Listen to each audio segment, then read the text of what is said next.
Hello aspirants, welcome to our channel T R solution academy. আমি সুমিত অধিকারী। আজকে আমরা WB SSC group C এবং D এর 14 নম্বর প্র্যাকটিস সেট সলভ করব। ওকে, চলো দেখো। ফার্স্ট কোশ্চেন কি বলেছে? একজন ব্যবসায়ী তার পণ্যের দাম ক্রয় মূল্যের চেয়ে এমনভাবে বাড়িয়ে রাখেন যাতে 12.5% ছাড় দেওয়ার পরও তার 10% লাভ থাকে। যদি ক্রয় মূল্য 1400 টাকা হয় তবে ধার্য মূল্য কত টাকা? আচ্ছা দেখো, আমাদের ক্রয় মূল্য কস্ট প্রাইস কত? 1400 টাকা দিয়ে দিয়েছে। মার্কেট প্রাইস আমি কত জানি না, তাহলে আমি এটাকে কত ধরবো? এক্স ধরে নিতে পারি। আমাকে এক্স এর ভ্যালু জানতে চেয়েছে। সেলিং প্রাইস কত হবে? বলে দিয়েছে মার্কেট প্রাইসের উপর কত দিয়েছে? মার্কেট প্রাইস হবে 12.5% ছাড় দিয়েছে। আচ্ছা, 12.5% এটা মানে হচ্ছে কি 1/8, মানে 8 টাকা যদি দাম হয় তার মধ্যে 1 টাকা ছাড় দিয়েছে। ওকে, তাহলে এক্স টাকার 12.5% কত? এক্স ইন্টু 1/8 মানে x/8। তাহলে যদি মার্কেট প্রাইস এক্স টাকা হয় তার মধ্যে ছাড় দিয়েছে এত টাকা, তাহলে সেলিং প্রাইস কত? মার্কেট প্রাইস থেকে আমরা ছাড়টাকে মাইনাস করব, অ্যান্সার হয়ে যাবে 8x মাইনাস x/8 সমান সমান 7x/8। তাহলে এটা হয়ে গেল 7x/8 টাকা। এগুলো কিন্তু ক্লিয়ার করে দিচ্ছি। ওকে, এইবার তুমি দেখো, সবার ফার্স্ট আমার কথা যে ছাড় দেওয়ার পরে 10% লাভ হয়েছে। 10% লাভ মানে 1400 টাকার জিনিসের উপর 10% লাভে এত টাকায় বিক্রি করেছে। আচ্ছা, যদি লাভ 10% হয়, ক্রয় মূল্যের উপর যদি লাভ 10% হয়, তাহলে বিক্রয় মূল্য কি? ক্রয় মূল্যের 110% হবে। তাহলে ক্রয় মূল্য 1400 টাকা, তার 110% মানে ইন্টু 110/100। এটা হয়ে গেল সেলিং প্রাইস, মানে সমান সমান 7x/8। আমাকে বের করতে বলেছে ধার্য মূল্য কত, মানে এক্স এর মানটা বের করতে বলেছে। ঠিক আছে, কাটাকাটি করব। 0 দিয়ে 0 কাটলাম, 0 দিয়ে একটা 0 কাটলাম, আর কি 7 দিয়ে 7 দুগুণে 14, 20। আর কিছু কাটাকাটি যাচ্ছে না। তাহলে 20 ইন্টু 11 মানে 220 ইকুয়াল টু x/8। 8টা যদি বাদিকে গুণ হয়ে যায় তাহলে কত হয়ে যায়? 0, 8 দুগুণে 16, 1, 8 দুগুণে 16, 1 17। তাহলে 1760 টাকা হয়ে গেল মার্কেট প্রাইস, মানে এক্স এর মান। ওকে, আমাকে ধার্য মূল্য বলেছে, তাহলে অ্যান্সার 1760 টাকা আমার জিনিসটার ধার্য মূল্য। ঠিক আছে, চলো নেক্সট। এ এবং বি দুটি স্থান 110 কিলোমিটার দূরে অবস্থিত। একজন অশ্বারোহী এ থেকে সকাল 7টায় যাত্রা শুরু করে, 20 কিলোমিটার পার ঘন্টা বেগে বি এর দিকে যান। অপর একজন অশ্বারোহী সকাল 8টায় বি এর থেকে যাত্রা শুরু করে 25 কিলোমিটার পার ঘন্টা বেগে এর দিকে আসেন। তারা কখন মিলিত হবে? আচ্ছা, এটা একটা পয়েন্ট এ পয়েন্ট, এখান থেকে একটা পয়েন্ট আছে বি পয়েন্ট। এদের মধ্যবর্তী দূরত্ব 110 কিলোমিটার। এ যাচ্ছে বি এর দিকে 20 কিলোমিটার পার ঘন্টা গতিবেগে, বি আসছে এর দিকে 25 কিলোমিটার পার ঘন্টা বেগে। এ যাচ্ছে 7টার সময় এই দিকে, বি আসছে 8টার সময় এই দিকে। আচ্ছা, দুটো দেখো দুজনে সেম টাইম থেকে যাত্রা শুরু করেনি, তাহলে সবার আগে আমাকে সেম টাইম করে নিতে হবে যে সেম টাইমে তারা কত দূরে রয়েছিল। ঠিক আছে, আচ্ছা, এ কটায় যাত্রা শুরু করেছে? 7টার সময় যাত্রা শুরু করেছে, আর বি 8টার সময় যাত্রা শুরু করেছে। তাহলে পরে 8টা আছে, আমি দেখব 8টার সময় তাদের মধ্যবর্তী দূরত্ব কত। এবার এ 7টায় যাত্রা শুরু করেছে, 7টা থেকে 8টা 1 ঘন্টা। 1 ঘন্টায় এ কতটা যাবে? 20 কিলোমিটার। তার মানে এ ধরো 20 কিলোমিটার মানে এখানে চলে এসছে, এটা 20 কিলোমিটার, এইটুকুনি 20 কিলোমিটার ধরো, এইখান থেকে এইটুকুনি। তাহলে এ এখানে চলে এসছে। এখন এর মধ্যবর্তী দূরত্ব কত? টোটাল ছিল 110, তাহলে 110 থেকে 20 মাইনাস হয়ে যাবে, তাহলে হয়ে গেল ওদের 90 কিলোমিটার মধ্যবর্তী দূরত্ব। তাহলে এখন এ আর বির মাঝখানে 8টার সময় এ আর বির মাঝখানে মধ্যবর্তী দূরত্ব 90 কিলোমিটার আছে। এবার যখন তারা মিলিত হবে, মানে এ ধরো এখানে আসবে, আর বিও ধরো এখান থেকে বিও এখানে আসবে, যখন তারা মিলিত হবে তখন কি ওদের দুজনের দ্বারা মোট অতিক্রান্ত দূরত্ব, ওদের দুজনের মিলিত অতিক্রান্ত দূরত্ব কত? 90 কিলোমিটার হবে। কে কতটা যাচ্ছে ওটা তোমার জানার দরকার নেই, তুমি দেখবা দুজনেই যখন মাঝখানে আসছে ওদের মধ্যবর্তী দূরত্ব 0 হচ্ছে, তাহলে তো তারা মিলিত হবে। আর 0 কখন হবে? যখন দুজনে মিলে 90 কিলোমিটার মানে যাত্রা কভার করবে। এইবার এ যাচ্ছে ঘন্টায় 20 কিলোমিটার, বি যাচ্ছে ঘন্টায় 25 কিলোমিটার। তাহলে দুজনে মিলে 1 ঘন্টায় কতটা যাচ্ছে? 20 আর 25 যোগ করলে 45 কিলোমিটার। মানে এক ঘন্টায় ওদের মধ্যবর্তী দূরত্ব 45 করে কমছে, কারণ এ ওদিক থেকে 20 আসছে, বি এদিক থেকে 25 যাচ্ছে, তাহলে মধ্যে দূরত্ব 1 ঘন্টায় 45 করে কমছে। তাহলে 90 কিলোমিটার কমবে কত ঘন্টায়? 90/45 ঘন্টায়, মানে 45 দুগুণে 90, 2 ঘন্টায়। ঠিক আছে, তাহলে 2 ঘন্টা পরে তারা, মানে 2 ঘন্টা পরে তারা মিলিত হবে। এটা কার 2 ঘন্টা পরে? এই 8টার থেকে 2 ঘন্টা পরে। তাহলে 8টার পরে 9টা 10টা, সকাল 10টার সময় তারা পরস্পরের সাথে মিলিত হবে। ঠিক আছে, তোমরা ওই কনসেপ্টেও ভাবতে পারো যে রিলেটিভ স্পিড যখন একে অপরের দিকে যায় তখন রিলেটিভ স্পিড কি যোগ হয়ে যায়, মানে 20 যোগ 25, তাহলে 45 কিলোমিটার পার ঘন্টা। ঠিক আছে, চলো নেক্সট কোশ্চেন। নির্দিষ্ট সুদের হারে 800 টাকা 3 বছরে 956 টাকা হয়। যদি সুদের হার 4% বৃদ্ধি পায় তবে ওই একই আসল 3 বছরে সুদে আসলে কত টাকা হবে? আচ্ছা, 800 টাকা 3 বছর পরে গিয়ে 956 টাকায় পরিণত হয়, মানে এটা হচ্ছে আমাদের অ্যামাউন্ট। 800 টাকাটা প্রিন্সিপাল, 3 বছর হচ্ছে টাইম, তাহলে 956 টাকায় পরিণত হচ্ছে, মানে ওটা সুদে আসলে পরিণত হচ্ছে। ঠিক আছে, আমাকে বলেছে যদি সুদের হার 4% বৃদ্ধি পায়। আচ্ছা, এইটাই তো পরিণত হচ্ছেই হচ্ছে। যদি আমি 800 টাকার ওপর 4% বৃদ্ধি পাই, মানে এক্সট্রা যদি 4% আমি প্রতি বছর পাই, তাহলে 3 বছর মিলে কত পার্সেন্ট বেশি পাবো সেটা বের করলেই কিন্তু অ্যান্সার হয়ে যায়। 800 টাকা আমি ইনভেস্ট করছি, 3 বছরে 956 টাকায় পরিণত হচ্ছে। যদি সুদের হার 4% বৃদ্ধি পায়, 4% বৃদ্ধি পায় মানে প্রতি বছর আমি 800 টাকার উপর 4% করে বেশি পাবো। তাহলে এরকম করে 3 বছরে কত পার্সেন্ট বেশি পাবো? বছরে যদি 4% বেশি পাই, 3 বছরে 3 4 12% বেশি পাবো। তাহলে 800 টাকার 12% কত? 800 ইন্টু 12 বাই 100, দুটো জিরো কেটে গেল, 8 12 96। তাহলে এই 96 টাকা আমি বেশি পেতাম। আগে পাচ্ছি আমি সুদে আসলে 956 টাকা, এখন আমি 96 টাকা বেশি পাবো। তাহলে সুদে আসলে পাবো, যোগ করে দিই, 6 আর 6 12, 1 9 5 14 আর 1 15, 5 হাতে থাকে 1, 9 আর 1 10। এখন তাহলে আমি সুদে আসলে 1052 টাকা পাবো, মানে সি অপশনটা কারেক্ট অ্যান্সার। ঠিক আছে, চলো নেক্সট কোশ্চেন। চিনির দাম 20% কমে যাওয়ায় এক ব্যক্তি 160 টাকায় আগের চেয়ে 2.5 কেজি চিনি বেশি কিনতে পারেন। প্রতি কেজি চিনির আসল বা পূর্বের মূল্য কত? আচ্ছা, চিনির দাম কত কমেছে? 20% কমেছে। 20% মানে আগে যদি 100 টাকা কেজি চিনি ছিল, এখন তাহলে 20 টাকা কমে 80 টাকা কেজি চিনি হয়েছে। ওকে, আচ্ছা, এটা হচ্ছে প্রাইসের রেশিও। তাহলে আমরা যে জিনিসটা কিনবো তার রেশিও কি হয়ে যাবে? উল্টো হয়ে যাবে। কারণ যখন আমাদের দাম কমে আমরা একই টাকায় বেশি জিনিস কিনতে পারি, তাহলে কনজাম্পশন বা ব্যবহারের রেশিওটা কি উল্টে যাবে, 80:100 হয়ে যাবে। 20 দিয়ে করলে 4 20 80, 20 দিয়ে করলে 5 20 100। মানে আগে আমি যেই দামে 4 ইউনিট চিনি পেতাম, এখন আমি সেই দামে 5 ইউনিট চিনি পাবো। তাহলে আগের থেকে এখন কত ইউনিট চিনি বেশি পাচ্ছি? 1 ইউনিট চিনি বেশি পাচ্ছি।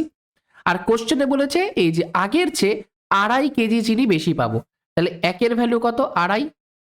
আমাকে বলেছে প্রতি কেজি চিনির আসল দাম কত? আসল দাম মানে আগের দামটা।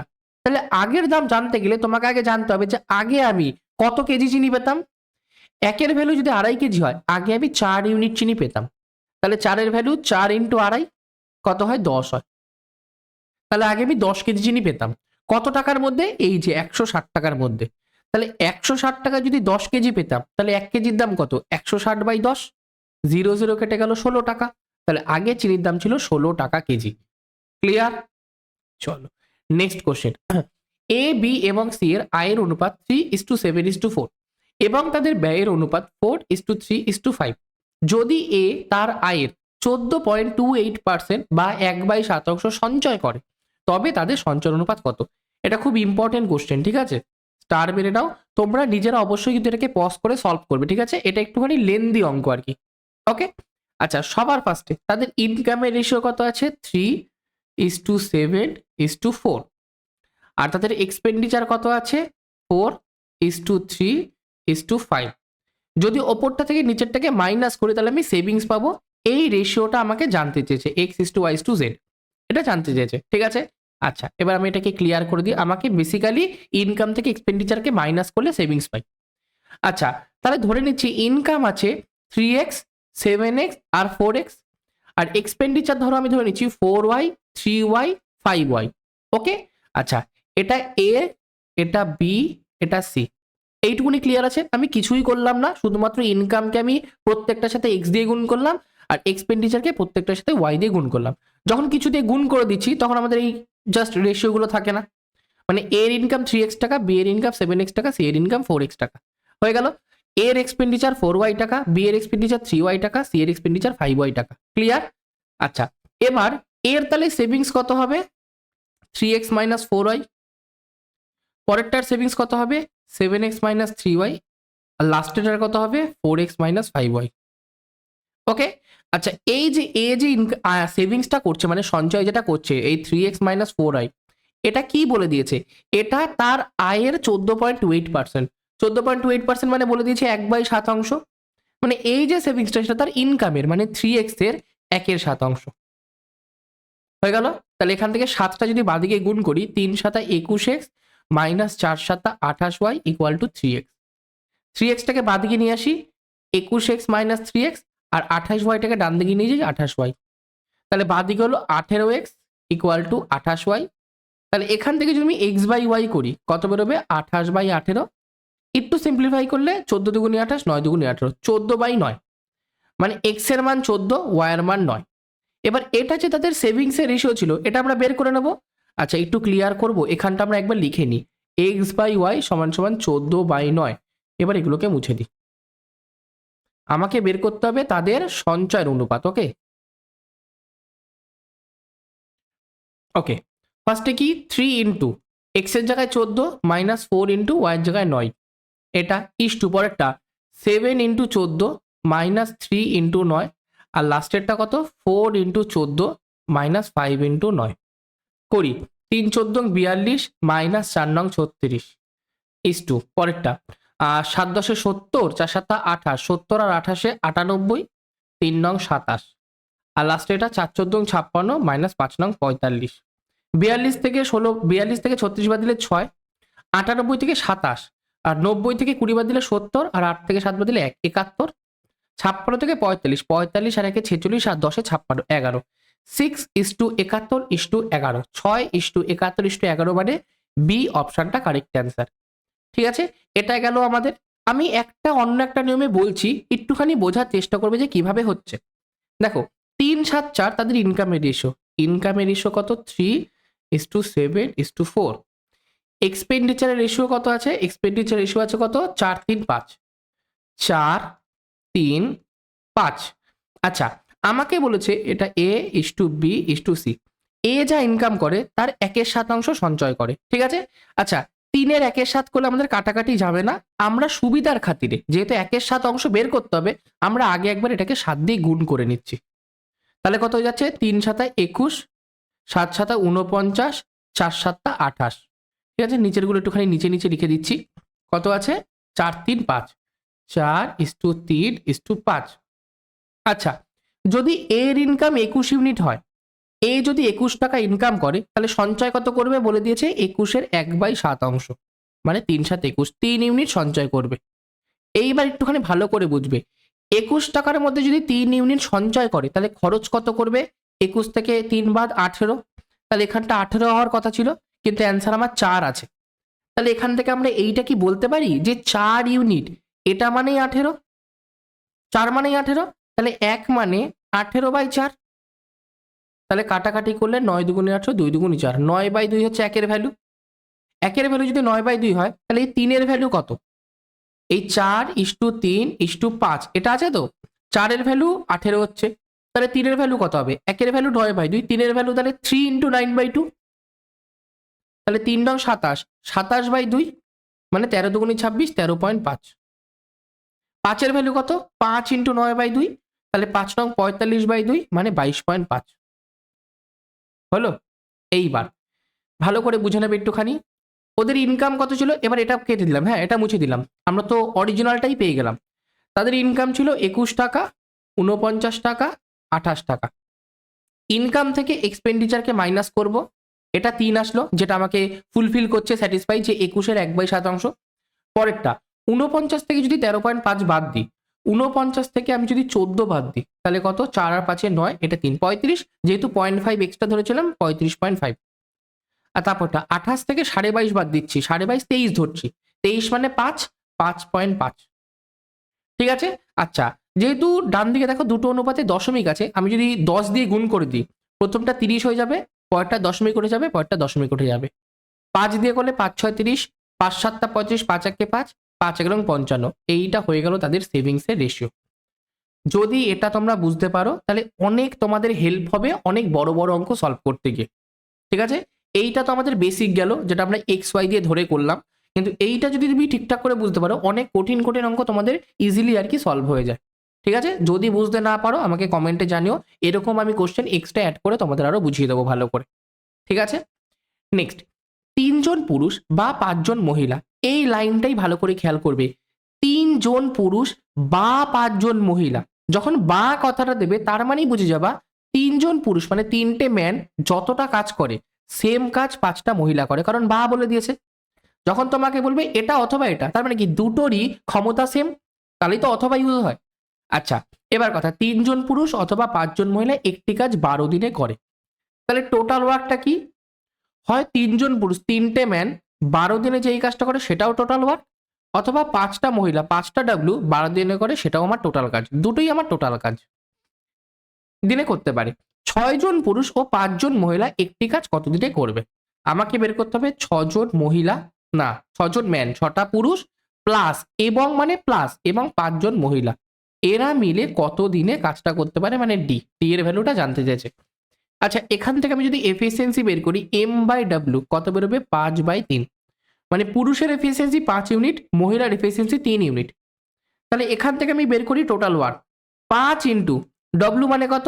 একটা মহিলা 3টে কাজ করে, তাহলে 5 ইন্টু 3 ইন্টু 12, এটা টোটাল ওয়ার্ক হয়ে গেল। কত কত দিয়ে করবো? 5 12 60, 60 ইন্টু 3, 3 6 18, 180, 180 হয়ে গেল আমার টোটাল ওয়ার্ক, 180 আমার টোটাল ওয়ার্ক। এবার 6 জন পুরুষ কটা কাজ করবে? একজন পুরুষ 5টা কাজ করে একদিনে, তাহলে 6 জনে 6 ইন্টু 5টা কাজ করবে, যোগ একটা মহিলা একদিনে 3টে কাজ করে, তাহলে 5 জন 5 ইন্টু 3টে কাজ করবে, 5 6 30 যোগ 3 5 15 মানে 45। তার মানে 6 জন পুরুষ এবং 5 জন মহিলা মিলে একদিনে 45টা কাজ করে। একদিনে যদি তারা 45টা কাজ করে, তাহলে এই 180টা কাজ কত দিনে করবে? 180/45 দিনে। 45 দুগুণে 90, 90 দুগুণে 180, মানে 4 বারে কেটে যায়।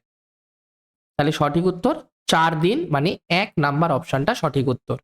ঠিক আছে, নেক্সট, একটি বিলের ওপর 35% ছাড় এবং পরপর দুটি 20% ও 20% ছাড়ের মধ্যে পার্থক্য হলো 22 টাকা, বিলের টাকার পরিমাণ কত? আচ্ছা, একটা ছাড় আমাকে 35% দিচ্ছে, ঠিক আছে, আরেকটা ছাড় দিচ্ছে পরপর দুবার 20%।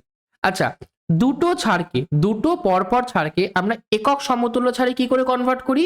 ফর্মুলা কি? ওই X plus Y minus X Y by 100%। এটা হচ্ছে দুটো ছাড় যদি দেয় তার সমতুল্য একক ছাড়, এক্স এর জায়গায় 20 বসাবো, ওয়াই এর জায়গায় 20 বসাবো, মাইনাস 20 ইন্টু 20/100, মানে 0 0 0 0 কেটে গেল, 20 20 40, আর 2 2 4, 40 থেকে 4 বাদ দিলে 36%। ঠিক আছে, যদি তোমরা এই ফর্মুলাতে না করতে চাও, এই ফর্মুলাতে যদি না করতে চাও, তাহলে কি করে করবা? 100 টাকার জিনিসে প্রথমে 20 টাকা ছাড় দিয়েছে, মানে 80 টাকায় পেয়েছি, আবার 20 টাকা ছাড় দিয়েছে, 80-র 20 টাকা মানে 80-র 20% হচ্ছে 16 টাকা, 16 টাকা যদি ছাড় দেয় তাহলে বিক্রি করবো কততে? 64 টাকাতে। তাহলে 61 টাকার জিনিস আমি 64তে পাচ্ছি, কত ডিসকাউন্ট পাচ্ছি? 36 টাকা ডিসকাউন্ট পাচ্ছি, 100-র মধ্যে 36 মানে 36% ডিসকাউন্ট। তাহলে একটা গেল 35% ছাড়, আরেকটা গেল আমাদের 36% ছাড়, এই দুটো ছাড়, এই দুটো ছাড়ের মধ্যে পার্থক্য বলেছে 22 টাকা। 35% আর 36%-এর মধ্যে পার্থক্য কত? 1%-এর, এই 1%-এর ভ্যালু বলে দিয়েছে 22 টাকা। আর আমার যে বিল সবসময় কত হয়? বিল আমার 100% হয়, তাহলে 100%-এর মধ্যে পার্থক্য কত হবে? 100%-এর দাম কত হবে? 2200 টাকা। 100%-এর ওপর একবার 35% ছাড় দিচ্ছে, একবার 36% ছাড় দিচ্ছে, ওদের মধ্যে পার্থক্য 22 টাকা, যেটা আমার বিলের টাকার 1%-এর সমান। তাহলে বিলের টাকার 1%-এর ভ্যালু যদি 22 হয়, পুরো বিলের টাকা মানে 100%-এর দাম কত? 100 গুণ 2200 টাকা। বি অপশনটা কারেক্ট অ্যান্সার। ওকে, চলো নেক্সট। একটি ক্লাসের ছাত্র ও ছাত্রীদের গড় ওজন যথাক্রমে 60 কেজি এবং 50 কেজি। যদি সম্পূর্ণ ক্লাসের গড় ওজন 56 কেজি হয় এবং ক্লাসের মোট ছাত্রছাত্রী সংখ্যা 10 জন হয়, তবে ছাত্র ও ছাত্রী সংখ্যার পার্থক্য কত? আচ্ছা, আমাকে বলেছে ছাত্রের গড় কত? 60 কেজি, আর ছাত্রীদের গড় ওজন 50 কেজি, আর টোটাল ওই স্কুলের ওই ক্লাসের গড় ওজন কত? 56 কেজি। এটা গেল বয় ছাত্র, এটা গেল গার্লস। তাহলে অ্যালিগেশন পদ্ধতি ইউজ করব। প্রথমে ধরবো সবাই ছাত্র আছে, তাহলে গড় ওজন 60 হওয়ার কথা। আবার ধরবো সবাই ছাত্রী আছে, তাহলে গড় ওজন 50 হওয়ার কথা। কিন্তু আমার টোটাল গড় ওজন আছে 56, তাহলে অ্যালিগেশন করি। 56 থেকে 50 বাদ দিলে 6, 60 থেকে 56 বাদ দিলে 4, 6:4 অনুপাতে, 6:4 অনুপাতে আমার ছাত্র ও ছাত্রী আছে। কাটাকাটি করলে 2 দিয়ে 3:2 অনুপাত। মানে যদি 3 জন ছাত্র হয় তাহলে 2 জন ছাত্রী আছে, তাহলে মোট ছাত্রছাত্রী মিলে কত? 3 আর 2 5 ইউনিট আছে। আর কোশ্চেনে বলেছে ছাত্রছাত্রীর সংখ্যা 50 জন, তাহলে 5-এর ভ্যালু 50, 1-এর ভ্যালু কত? 50/5 মানে 10 জন। এইবার দেখো ছাত্রছাত্রীর মধ্যে পার্থক্য, ছাত্র যদি 3 জন, ছাত্রী যদি 2 জন হয়, এদের মধ্যে পার্থক্য তো 1 ইউনিটের, এদের মধ্যে পার্থক্য 1 ইউনিটের, আর 1 ইউনিটের ভ্যালু পেয়ে গেলাম 10 জন, তাহলে ছাত্র আর ছাত্রীর সংখ্যার পার্থক্য হবে 10 জন। বি অপশনটা কারেক্ট অ্যান্সার। ওকে, নেক্সট, 150 মিটার ও 130 মিটার দৈর্ঘ্যের দুটি ট্রেন পরস্পরের বিপরীত দিকে থেকে এসে একে অপরকে 7.2 সেকেন্ডে অতিক্রম করে, দুটি ট্রেনের গতিবেগের সমষ্টি কত? একটা ট্রেন ধরো এদিকে যাচ্ছে, আরেকটা ট্রেন এদিক থেকে এদিকে আসছে। প্রথম ট্রেনটার গতিবেগ ধরো x কিলোমিটার পার ঘন্টা, পরের ট্রেনটার গতিবেগ ধরো y কিলোমিটার পার ঘন্টা। ওকে, দুজনে যখন বিপরীত দিকে আসে তখন তাদের রিলেটিভ স্পিড বা আপেক্ষিক গতিবেগ কত হয়? x plus Y kilometre per ঘন্টা। এই গতিবেগে ওরা পরস্পরকে 7.2 সেকেন্ডে অতিক্রম করে, এই গতিবেগে তারা পরস্পরকে 7.2 সেকেন্ডে অতিক্রম করে। আচ্ছা, যখন দুটো ট্রেন পরস্পরকে অতিক্রম করে তখন অ্যাকচুয়ালি ডিস্টেন্স কতটা যায়? ওদের দুজনের দৈর্ঘ্যের সমষ্টির সমান দৈর্ঘ্য যায়। তাহলে x plus Y kilometre per ঘন্টা আছে, একে আমরা 5/18 দিয়ে গুণ করে মিটার পার সেকেন্ডে বের করে দিলাম। এই স্পিডে কতক্ষণ ট্রেন দুটো চালিয়েছে? 7.2 সেকেন্ড। 7.2 সেকেন্ডে যদি এই স্পিডে চালায় তাহলে কতটা ডিস্টেন্স যাবে? ওদের ট্রেন দুটি দৈর্ঘ্যের সমষ্টির সমান, মানে কত? 150 প্লাস 130, তাহলে কত? 150 আর 30 180, আর 100-তে 280, একবারে করে দিচ্ছি 280। হ্যাঁ, 280। এবার একটু কাটাকাটি করব, কি করব? দশমিকটা তুলে নিচে 10 আনবো। ওকে, দশমিক তুলে যদি 10 আনি, 18 দিয়ে করলে 4 18 72, 4 দিয়ে করলে 4 7 28 70, 5 দিয়ে করলে 5 দুগুণী 10, তাহলে x প্লাস ওয়াই সমান সমান 2টাকে ওদিকে গিয়ে গুণ হয়ে যাচ্ছে 70 ইন্টু 2, মানে 7 দুগুণী 14, 140 কিলোমিটার পার ঘন্টা। আমি দুজনের সমষ্টি ধরেছিলাম x প্লাস ওয়াই, এখানেও সমষ্টি বেরোলো কত? 140 কিমি পার ঘন্টা। সি অপশনটা কারেক্ট অ্যান্সার। ঠিক আছে, আচ্ছা নেক্সট কোশ্চেন কি? একটি নৌকা স্রোতের অনুকূলে 30 কিমি যেতে 2 ঘন্টা 30 মিনিট সময় নেয়, ফেরার সময় একই দূরত্ব আসতে 3 ঘন্টা 35 মিনিট সময় লাগে, স্থির জলে নৌকার গতিবেগ কত? আচ্ছা, স্রোতের অনুকূলে ডাউন স্ট্রিমে নৌকাটা 30 কিলোমিটার যাচ্ছে আড়াই ঘন্টায়, আড়াই ঘন্টা মানে 2.5 ঘন্টায়, তাহলে স্পিড কত? ডিস্টেন্স বাই টাইম বের করলাম, দশমিক তুলে দিয়ে ওপরে 10 গুণ করি, 5 5 25, 5 দুগুণী 10, 5 দিয়ে 5 6 30, মানে 6 দুগুণী 12 কিলোমিটার পার ঘন্টা। আচ্ছা, 3 ঘন্টা 45 মিনিটকে আমি আগে ঘন্টায় কনভার্ট করে নিই একবার। 3 ঘন্টা, তাহলে 3 পূর্ণ 45 মিনিট মানে 45/60 ঘন্টা। কোনো মিনিটকে 60 দিয়ে ভাগ করলে আমাদের ঘন্টায় পেয়ে যাই। 15 দিয়ে 3 15 45, 60 15 60, তাহলে 3 পূর্ণ 3/4, তাহলে এটা 3 4 12, 13 14 15, 15/4 ঘন্টা। ওকে, এবার আমরা আপস্ট্রিমে বের করব। ফেরার সময় যদি যায় অনুকূলে, ফিরবে কিসে? প্রতিকূলে ফিরবে। প্রতিকূলে স্পিড কত? প্রতিকূলে 30 কিলোমিটারই যাচ্ছে 15/4 ঘন্টায়, তাহলে এটা সমান সমান 30 ইন্টু 4/15, তাহলে 15 দুগুণী 30, 4 দুগুণী 8 কিমি পার ঘন্টা, 8 কিমি পার ঘন্টা। তাহলে ডাউন স্ট্রিমে বা অনুকূলে গতিবেগ হয়ে গেল 12 কিলোমিটার পার ঘন্টা, আপস্ট্রিম মানে প্রতিকূলে স্পিড হয়ে গেল 8 কিলোমিটার পার ঘন্টা। স্থির জলে নৌকার গতিবেগ, নৌকা মানে বোট, বোটের স্পিড আমরা কি করে বের করি?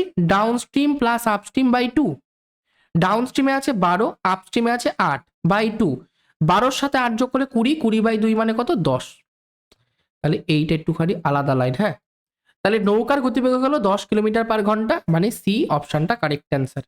ঠিক আছে, ক্লাসটা যদি ভালো লেগে থাকে ক্লাসটাকে একবার লাইক করে দেবে, চ্যানেলে যারা যারা আমাদের প্রথমবার এসছো অবশ্যই চ্যানেলটাকে একবার সাবস্ক্রাইব করে দেবে। ঠিক আছে, যারা ক্লাসটা দেখলে যদি কোনো রকম কোনো কোশ্চেনে ডাউট হয় আমাকে অবশ্যই সেটা কমেন্টে জানাবে, এবং মোস্ট ইম্পর্টেন্ট ক্লাসটাকে অবশ্যই একটু বন্ধু বান্ধবের সাথে শেয়ার করে দিও। ঠিক আছে, আজকের জন্য এইটুকুনি, থ্যাংক ইউ, বাই, এখানেই ক্লাসটা এন্ড করলাম।